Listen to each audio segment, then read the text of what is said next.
ఇవాళ ఆంధ్రజ్యోతి పేపర్ ఇది లోపటి పేజీలో ఇక్కడ ప్రింట్ అయినటువంటి మ్యాటర్ ఏంటంటే అక్షర చిట్ ఫండ్ వద్ద బాధితుల ఆందోళన.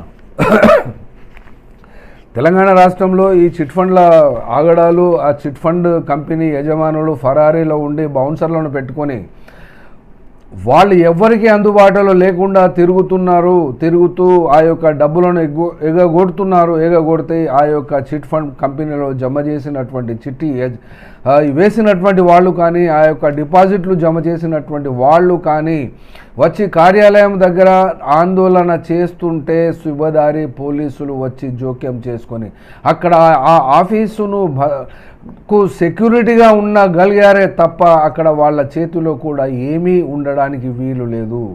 ఎందుకంటే ఈ యొక్క చిట్ ఫండ్ కంపెనీ చట్టము ప్రకారంగానైతే ఈ యొక్క చిట్ ఫండ్ యజమానులపై ఎలాంటి చర్య తీసుకోవడానికి వీలు లేనటువంటి పరిస్థితిని వీళ్ళు ఉపయోగించుకుంటున్నారు. ఒక కరీంనగర్ జిల్లాలో ఒక అక్కడ సిబిసిఐడి విచారణ జరిపించి ఆ సిబిసిఐడి విచారణ రిపోర్టు ఆధారంగా స్టేట్ గవర్నమెంట్కు సమర్పిస్తే ఆ యొక్క రిపోర్టును అక్కడ ఉన్నటువంటి ఆస్తులను జప్తు చేసి తర్వాతనే ఈ అక్షర శ్రీనివాసరావు వాళ్ళకు ఇవ్వవలసినటువంటి డబ్బులను ఇవ్వడం జరిగినది.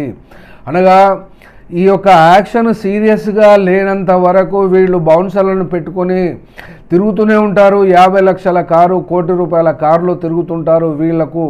వీళ్ళు దివాళా తీసినటువంటి వాళ్ళు కూడా కాదు, వీళ్ళు నష్టపోయినటువంటి వాళ్ళు కూడా కాదు. వీళ్ళు భూములపై కన్స్ట్రక్షన్ కంపెనీలలో కనీసానికి ఈ అక్షర శ్రీనివాసరావు ఒక 10 కంపెనీలు, అమెరికాలో కూడా సాఫ్ట్వేర్ కంపెనీ, తమ బిడ్డ పేరు మీద, భార్య పేరు మీద కూడా కంపెనీలు పెట్టుకొని ఇక్కడి ఆస్తులను ట్రాన్స్ఫర్ చేస్తున్నారు, అమ్ముకుంటున్నారు. కాబట్టి రిజిస్ట్రేషన్ ఆఫీస్ వాళ్ళు కూడా ఈ విషయాన్ని పట్టించుకోవడం లేదు. వాళ్లకు ఈ చిట్ ఫండ్ రిజిస్ట్రేషన్ అప్పుడు ఏ చిట్నైతే రిజిస్ట్రేషన్ చేసుకుంటారో ఆ చిట్ ఫండ్కు కావలసినటువంటి డిపాజిట్ సొమ్మును లేదా అందుకు సంబంధించినటువంటి భూములు, జాగాలు, అసెట్స్ను ఏ రకంగానైతే అక్కడ గ్యారంటీ కింద పెడతారో వాటిని కూడా రిలీజ్ చేసేస్తున్నారు. కాబట్టి రిజిస్ట్రేషన్ ఆఫీసు వాళ్ళు కంప్లీట్గా బాధ్యత వహించకుండా ఈ ఆందోళనకారులకు ఏ రకమైనటువంటి జవాబు ఎవరు చెప్పనప్పటికీ పోలీసులు మాత్రం జోక్యం చేసుకొని వాళ్ళను శాంతపరిచి వెళ్ళగొడుతున్నారే తప్ప